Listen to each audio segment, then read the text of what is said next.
Hello, hello, hello. Good Woch. Just counted 28 days, which is 4 weeks. Lama, Hashem. Machul Netzach. Netzach is bravery. It symbolizes bravery. What symbolizes bravery? Netzach. Uh-huh. The sphere of tonight culminates. The entire Netzach symbolizes bravery. Okay, so let us begin. Zat Hashem. First of all, with the story of Baal Shem Kodesh. So, here we go.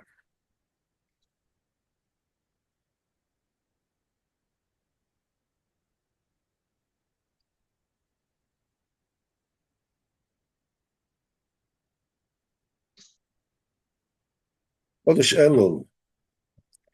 Talmidei Baal Shem prepare themselves for Tefillah of Arvis Yomchol. They're waiting for Baal Shem to come. And the time when he came in very serious, came to his place, leaned on a table, but waited. He didn't open a siddur, just standing there, deep in thought. Obviously, nobody said anything. Nobody approached him. Who knows, what world, what realm he's in. After a long while, the Baal Shem Tov, awakened himself, opened his siddur with simcha. His face were glowing. The tefillah was also different than any other tefillah. Hashem Tov davened a tremendous length, dvekus. It was always something great happened. After the tefillah, everybody waited, and the Baal Shem Tov actually told them what was going on. There was this village that wasn't far from Mezhibozh, where they were. There was a Jew that grew in a warm Jewish home, but as he got older, he slipped off, went off the derech, started, getting involved with the Goyish youngsters, and became one with them, until, you couldn't even tell that he was Jewish. And many years went by. The person left the area where he was born, and went to live amongst the goyim. He lived like a total goy. As the years went by, he completely forgot the Jewish way of life.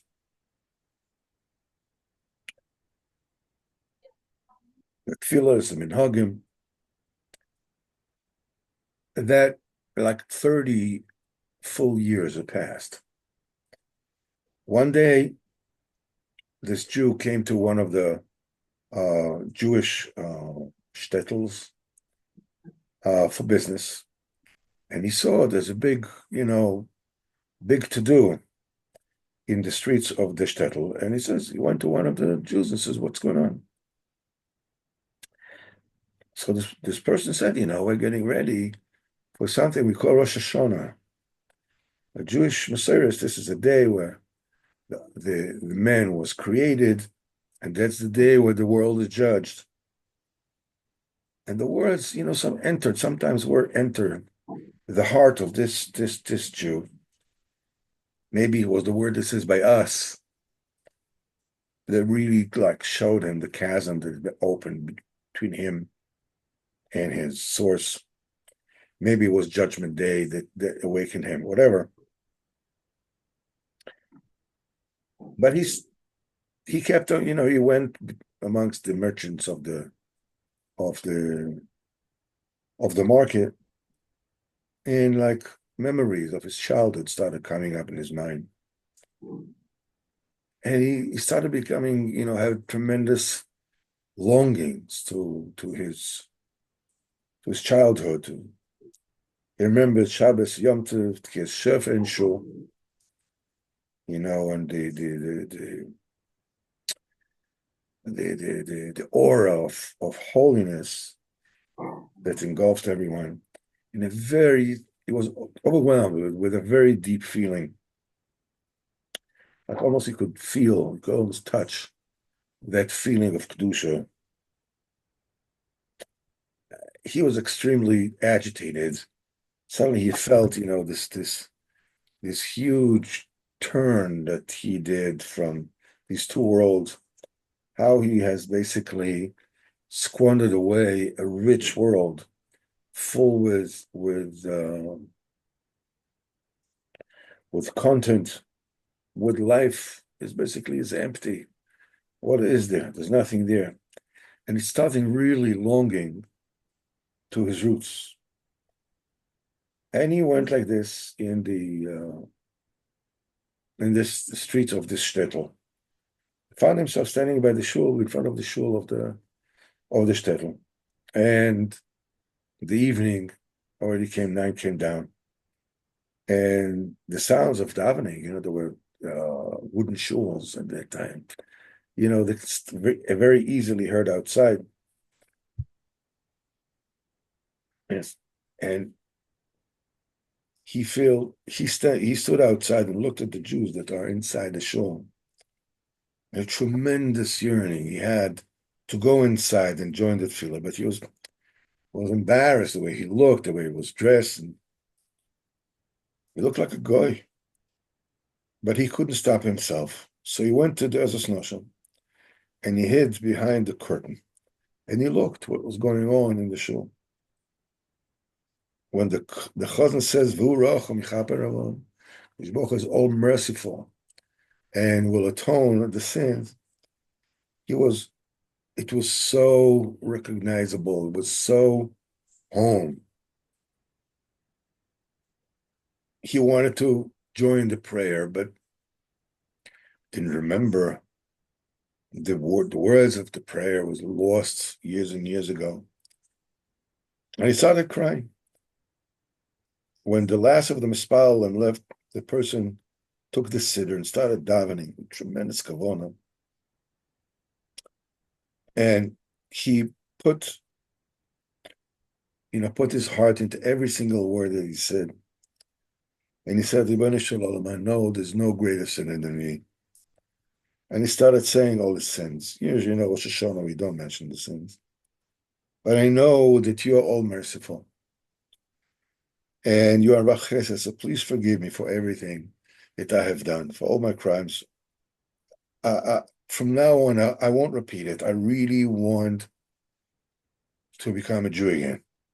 Please accept it. Now, the tefillah and the charat of this Jew, says the Baal Shem Tov, made a great to-do in the Shemaim. The Baal Shem Tov says that the tefillah of this lost Jew that looked like somebody who was totally lost to Am Yisrael went all after the Kisa covered. And together with it came up prayers that were waiting for hundreds of years, that were waiting for their tikkun. So Baal Shem Tov says, I saw what was going on in the heart of this Jew, and I waited for his tefillah. I wanted to daven with him, together with him. That's the reason for being late of the tefillah. We're very fortunate to be zeicha to daven together with a Baal Tshuva. And our tefillah together with his went up straight to the Kodesh Baruch Hu.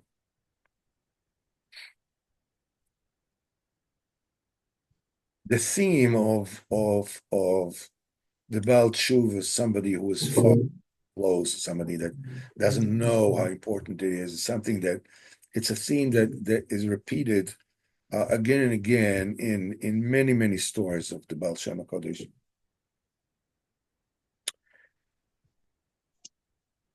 But the point that I actually wanted to sort of like touch this evening was the fact that the Baal Shem Tov said that with this particular tefillah elevated prayers that have been waiting for hundreds of years to be elevated, to come up to Shemayim. What does it mean? What does it mean that these tefillahs were waiting for hundreds of years? You're talking about, I don't know, thousands, maybe millions of such tefillahs. What tefillahs are these? Rabbeinu says it, explains it in Torah Kufyat Beis 112. And he says that the tefillah that is not b'emes, is not said properly, is not davened properly, cannot go up. And it stays down. It stays down. And the main thing, what does it mean that tefillah is said properly? A tefillah that is said properly is a tefillah that is said b'emes, it's said b'truth, said honestly. You're talking to HaKadosh Baruch Hu honestly.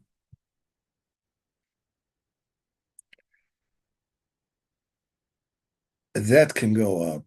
A tefillah that the most important ingredient of a prayer is that it's real, that you mean it. Now, the thing is that there are different levels of meaning it. You can, what I call, basically mean it. You can really, really mean it. It all depends on the level of emunah that you have. And the level of emunah that you have,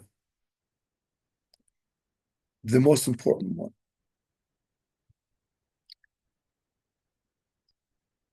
that begins the whole thing, begins all the tefillahs, begin all these bedadus, begin all the relationship with Kadosh Baruch Hu, is the emunah, the belief that you believe that Kadosh Baruch Hu loves you. Kadosh Baruch Hu loves you beyond anything. Personally, He loves you personally with a total and complete love. We all are in favor of saying, we all keep on saying, Kol de'oved Rachmon, Latavel de'oved, everything Kadosh Baruch Hu does is for good. Kadosh Baruch Hu is all good, but these are all slogans. I believe, but it's very, very good. I believe, but it's a faith that is almost impersonal. I'm part of this team called the Jewish nation, Baruch Hashem. I believe in Kadosh Baruch Hu's Rachum v'Chon, but I always have a feeling, each according to his level, that there's something impersonal about this. As if the only thing that is actually personal is when I'm doing something wrong. But at all other times, okay, so what do you expect? Do you want to get a prize for doing what you're supposed to do? And now we all believe this charabonos, there's punishment, there's reward. We believe all that, but it's a superficial kind of belief. It's not a personal belief. You tell a person, you have to do tshuva. Okay. I don't want to be punished. So you have to say all this, al-chet, sin like this, and sin like that, and sin like that, and sin like that, and now the chet, al-chet, al-chet. Okay, you wanted to say, don't say it, no problem. As long as you don't punish me, okay,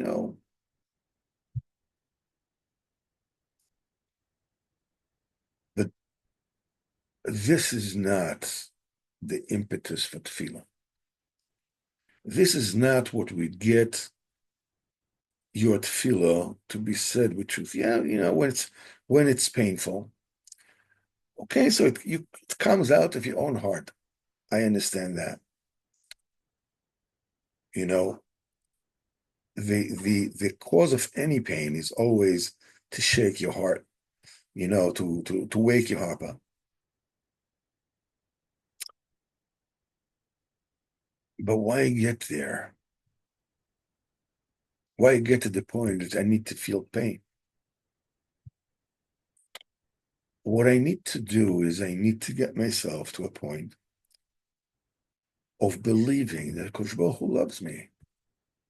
He really loves me. And the way to get there is by asking him. Ask Kosh Baruch Hu, Ribbono Shel Olam, help me believe that you love me. You personally love me. You love me. You love me. You love me to no end. You love me like you don't love anyone. You love me just specifically me because I'm me. And of course you want the best for me. And you want to give me absolutely anything and everything. And you can give me right now absolutely everything and anything. Hence, if I'm actually not getting the things that I would like to get, it means that since Hakadosh Baruch Hu loves me more than anything, he wants to give me what I want more than anything. And he can change. He can give me right now everything that I want. If he doesn't do it, that means that what is happening to me is the best thing for me. It's very simple logic. But the whole thing cannot happen, cannot begin, if I don't believe that Hakadosh Baruch Hu loves me.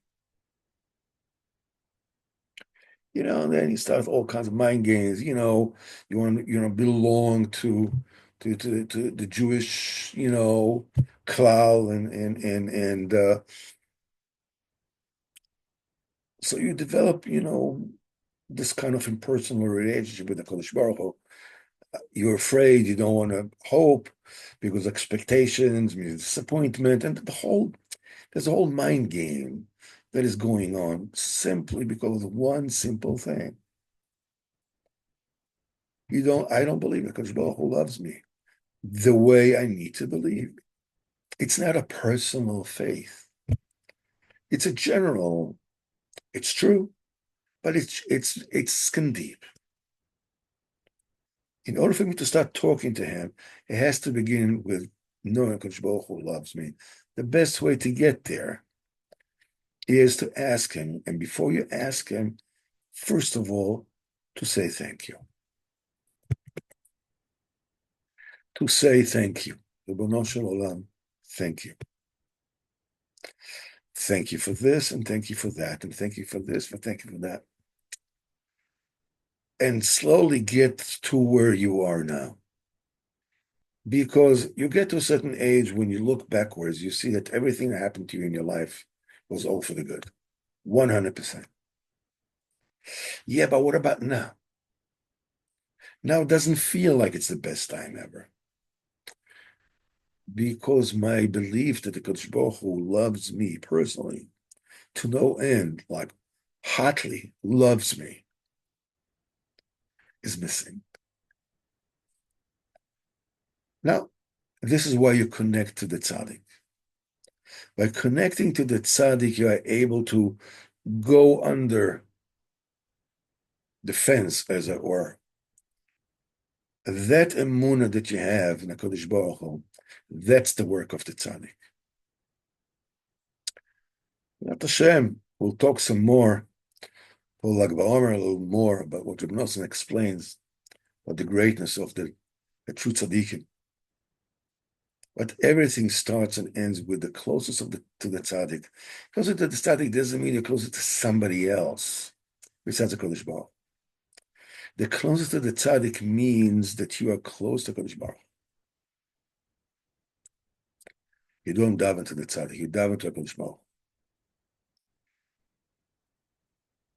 The recognition that you have of a Kodesh Baruch, that's the tzaddik within you. That's the ashpor, that's the influence of the tzaddik, that's the effect of the tzaddik within you, is your feeling of personal relationship with the Kodesh Baruch. That's the tzaddik. Okay. And now, B'ezrat Hashem, we will continue. B'ezrat Hashem will be zocher to that. Let's look at Sichos Haran for this week. Second, here's the Sicha. Let's take a look at it. Here we go. I wish we had more time to actually speak about this Sicha. Sicha 273. Rabbeinu said it's good for a person to get himself to revive himself with a nigun, with some music, with a melody. So the nigun is a very, very high and great thing. It has a tremendous koyach to awaken you and pull your heart to Hashem's birth.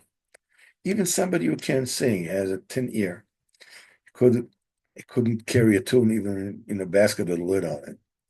Still, in his house, between him and himself, he can revive himself with a nigun that he can sing it any which way you can. Because the greatness of the nigun, of the melody, is beyond compare. As Rabbeinu said, many Torahs, very extremely high Torahs, about this union of nigun.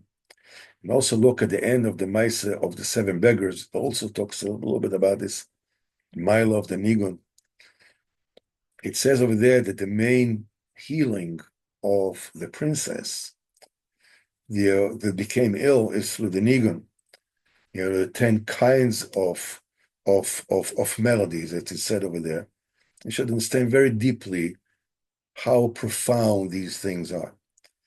Because the neshama kedosha of every single yid also is called Bas Melech, it's called the princess. And it's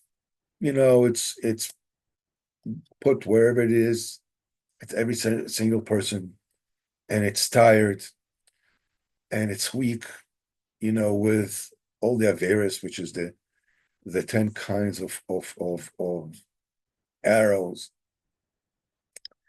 that it says in the story that the king that captured her shot her. And you need a tzaddik that has tremendous koyach that can get into all these places that she fell and get from her all the 10 kind of arrows, of poison arrows, which is all the sins that we have gotten into. To know all the 10 kinds of pulses that is needed to heal the Bas Melech, and to sing all the 10 kinds of melodies, because the main refuah of the Bas Melech is the nigun and simcha. To understand there are a lot of things one from another. The main thing is to get Eitzes Tevis to come to HaKadosh Baruch Hu B'Emes, because it's not the theory that's the main thing, but it's the Maisa. And we need to understand something about this. The simple thing is that you sing. You sing some kind of a melody that touches you and be mechai yourself with it as much as you can. That's important, number one. But you have to understand that this inyan, this matter of why the healing of the neshama is a melody, it's because a melody is the beginning and the existence of the world. Every single chokhmah, every single science, every single hasaga at the apex has an inner melody that plays there. Everything, every single day of our lives, every single situation has a melody that sort of like it's like the soundtrack of that particular day, that particular moment, that particular life. Like in the movies when things are going dun dun dun dun dun, kind of thing. and whatever, every single thing, every single existence has a melody. Some melodies are sweet to no end. And some melodies are very heavy, they're very depressive, they're very difficult. The thing that embitters the melody of our lives is slander, lashon hara, speaking badly, speaking critically of things that you don't need to speak of. If there's a need, you're supposed to, save somebody from bad, whatever it is, you do what you need to do. But if there's no need for that. Don't get into the vitriol, that makes the life of everybody bitter. Don't get into that. The only thing is that it will corrupt the melody of your life. And when you want to change the melody of your life, start with the melody. We all know music, people listen to music because music transforms you, transports you. It takes you from where you are and puts you somewhere else. So people try to, sing out, listen to melodies that bring them to places where they like to be. The first thing needs to start with you. Find a melody that really does it to you. Opens up your heart, gets into the mood, as it were. And that heals your neshama, because each and every one of us have neshama, the neshama.